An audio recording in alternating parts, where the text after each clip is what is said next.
চলো আজ এই কিউট বাটারফ্লাই রিং গুলো মেক করি।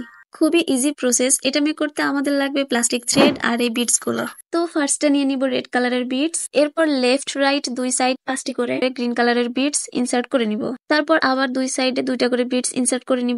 এরপর দুই সাইডেরই লাস্ট বিটস এর সামনের বিটস এ সুতার মাথাটা ইনসার্ট করে নিতে হবে। তারপর আবার সুতার দুই সাইডে 5টি করে বিটস নিয়ে মিডল পয়েন্টে রেড কালারের বিটস এর ভেতর দুই সাইডে সুতা ইনসার্ট করে ক্রস করে নিব।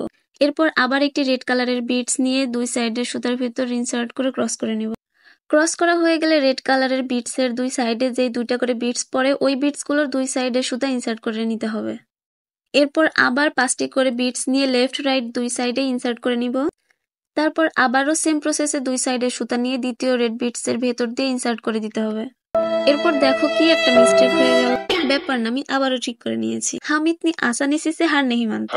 এবার আঙ্গুলের সাইজ অনুযায়ী রেড কালারের বিটস নিয়ে দুই সাইডে সুতার ভিতর ইকুয়ালি ইনসার্ট করে দিয়ে গিট দিয়ে নিলেই রেডি হয়ে যাবে আমাদের এই বিউটিফুল বাটারফ্লাই রিং।